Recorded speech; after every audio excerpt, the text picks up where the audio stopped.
What is it like to study in the UK? That was the question that I had in mind 2 years ago when I started applying to the Chevening Scholarship. And not only that, what does the Chevening experience look like? Hi, I'm happy you're here because I've documented my entire experience for almost a year now, and I want to answer the most important questions. How much money do you get as a Chevening Scholar? What's it like to study in the UK? What are the places that you can visit? Who are the people that you're gonna meet? And how much impact does this experience have on you? In this video, I will not touch on how to apply or how to get selected for the scholarship. I will strictly focus on what the experience looks like. If you like the video or find it valuable at any moment, please subscribe to the channel as a sign of support. I'm not making much money out of this video and it's really coming out of passion. I'd really appreciate your support. These are the timestamps for the video. Feel free to jump to any point that you find interesting. Let's get started.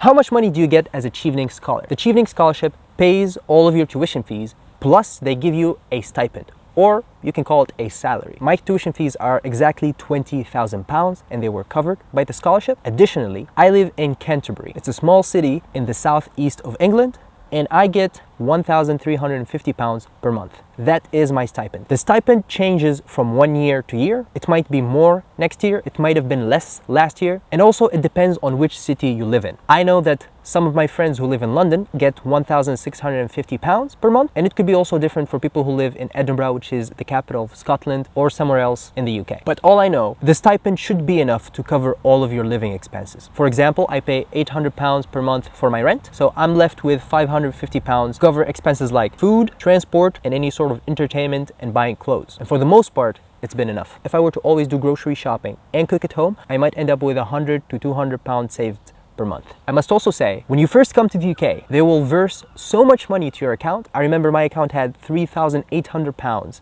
when I first arrived to the UK, and that is to help you kickstart your journey because you'll be spending so much money. You'll be buying yourself pillows, blankets, all sorts of utilities, knives, spoons, casseroles, and you need money for that. And so I must say, the scholarship is definitely generous. And as long as you budget well and you are careful with how you spend your money, you won't have any financial problems. Also, you're allowed to work in the UK up to 20 hours per week as a student. And the minimum salary in the UK is quite good. It's like 11 to 12 pounds per hour, if I'm not mistaken. So if you work 20 hours per week, you'll be left with like an additional £900 per month. I myself was working 4 hours a week on campus as a content creator. But you cannot work full-time as long as you're studying. You can work full-time once you finish your degree. For example, I finished in September 2025 and my student visa expires in January 2026. I am technically allowed to stay in the UK and work from September 2025 all the way to January 2026. However, it's not easy. Despite being advised to go back to our home countries, we are also allowed to stay in the UK up until our visas expire. You wouldn't want to stay here if you don't have any money or if you don't have a source of income. To find an employer that's willing to hire you for exactly 4 months, that's very challenging. So unless you get lucky, you are much better off leaving the UK and going back to your home country. I must say, British people are very polite. They're very respectful, they're very tolerant, and they're very accepting of other people's difference in religion, in color, in background, and that makes it a really nice place to co-live together. Everywhere I went, from the north to the south, I faced no racism at all. Everyone treated me nice. Everyone has been respectful. And it is a really nice place for international students. In terms of housing, the room that I got is on campus. And it's spacious enough. I get really nice utilities. I get really nice flatmates. As for the weather, the change of seasons in the UK is just an amazing experience. Seeing the snow was nice, seeing how the leaves were falling down from the trees, looking at how the flowers were blooming at the very beginning of March. It was a really nice experience. But the summer though, oh my God, when it gets hot and you don't have an AC in your room, it's kind of hellish. The public transport in the UK is really good, but it might feel a bit expensive. The buses are definitely expensive. Like one ride on a bus is £2.5. But of course, there are ways around this. For trains, there's something called a rail card, and it helps you cut off 30% of your expenses. For buses, which are, by the way, here called coaches, you must buy a subscription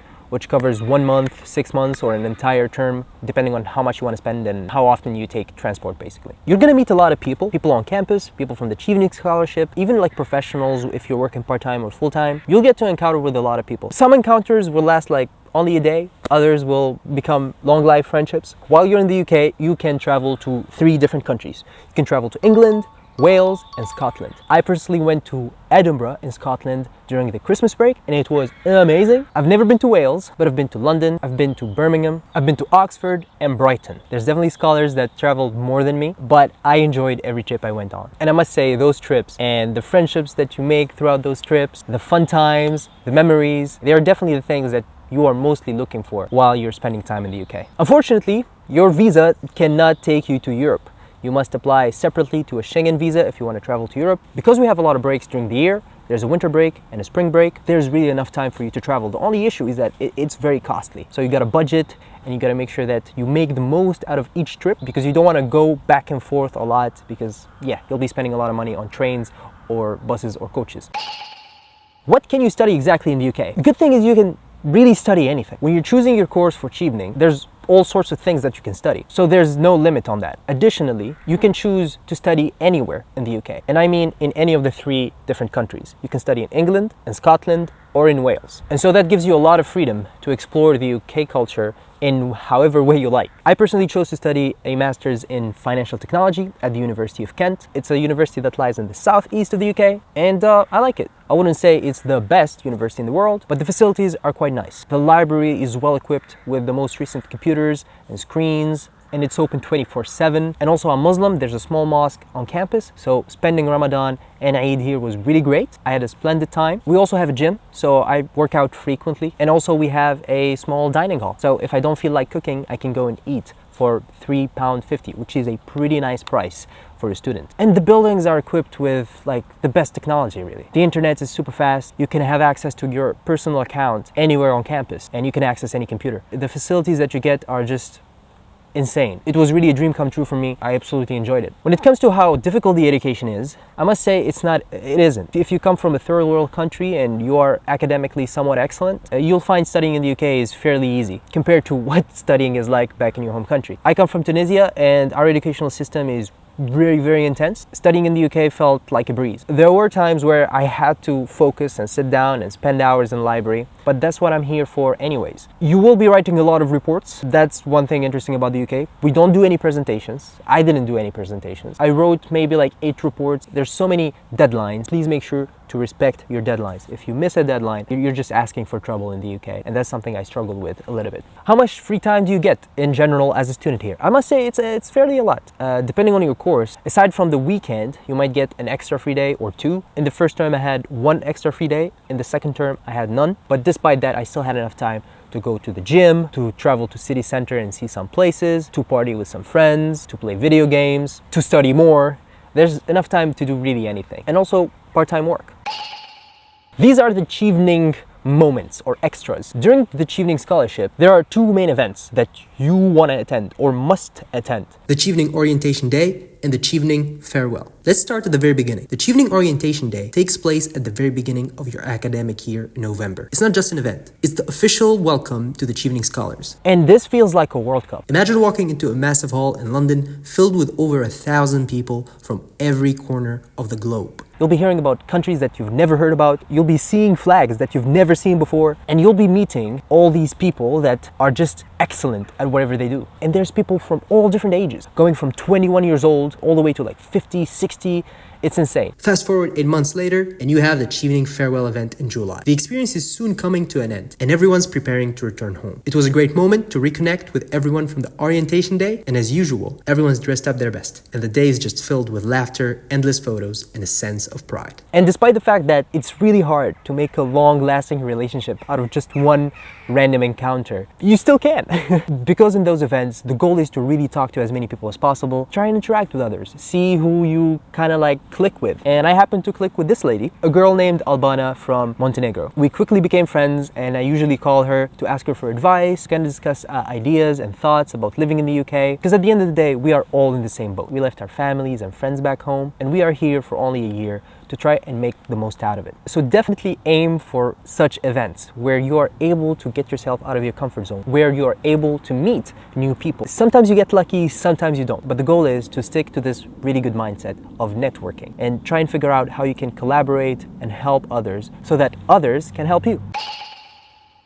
Finally, I must say, The experience is different from one person to another. I'm pretty sure some other scholars have gotten a lot better experiences than I did. Others might have gotten a worse experience than I did. But all I know is the scholarship is generous. Studying in the UK is just world class. No matter how many bad days you'll go through in the UK, because you will miss your family, you will feel like you don't know how to navigate this earth, but there will definitely be good days where you will think, well, this is why I'm here. I'm here to live those moments. And I believe that the people who are behind this scholarship, the ones who created it, the ones who are looking and scouting for people like us who will make a difference in our countries, they want us to make the most out of this experience, because the more we do, the better impact we will have in the future. So as a reminder to myself and to you, if you land the scholarship, go all out. Go and see people, talk to them, figure out what they do, figure out how you can help them, figure out how they can help you, and figure out how to have fun together. Because life isn't just work and isn't about just your mission. It's about those small moments that you can have with someone that can help you better connect and that can help forge a better relationship